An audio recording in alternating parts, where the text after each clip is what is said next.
to try to do you justice.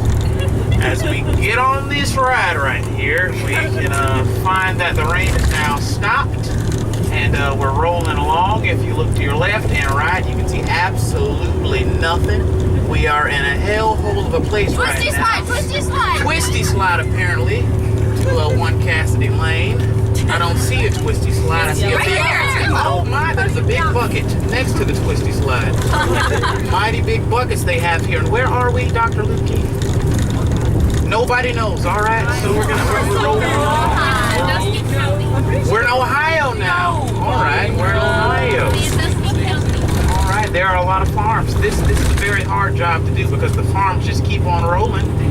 And there aren't actually a lot of cattle out here. They're just more weeds and more unaccessible farmland. As you can see, acres are closed off to people like us, squires like us. We're not allowed on the land. There is a story about land, actually. My great-great-great-grandfather, Tug Griffin, he made up the word land. See, here's the story. His wife's name is Landith. I know it's a weird name. But Landith is actually related to Mayor Rock. And they went to a party one time. They went to a gown party. And he says to Mayor Rock, she says, "Now, Mayor Rock, what am I going to do with all these acres?" And he says, "Well, I think we can't call them acres. That's pretty lame. Can't call them acres. We should call them something named after you." And she said, "Why don't we name it Cookies?" He said, "No, we're going to name it Land. Your name is Land, not Cookies." So that's what acres became nicknamed as Land. Now, there actually is a fact about land.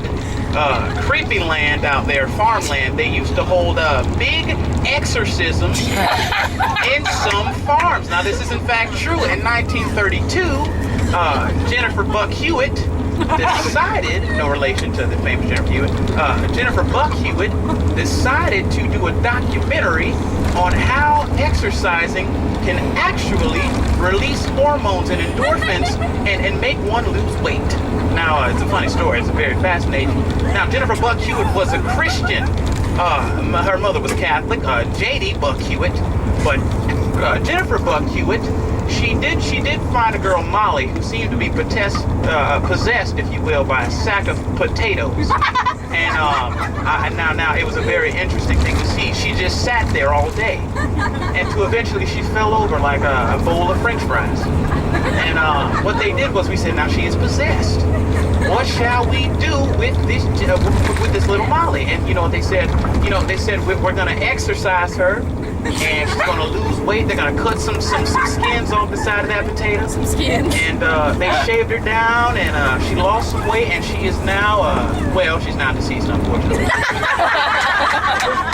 However, she was no longer possessed by the sack of potatoes. Now, if you look here to the left, you can see we have large Lake Montague. And it's not quite a lake, it's a false name. However, it's a big pond that they do throw ravioli into on Christmas Eve. Yes, sir. Yes, sir. That's a random fact. You can quote me on that. That's a fact. And that has been the tour guide filling in for, if you will, one of Marcy Outstanding. McFly.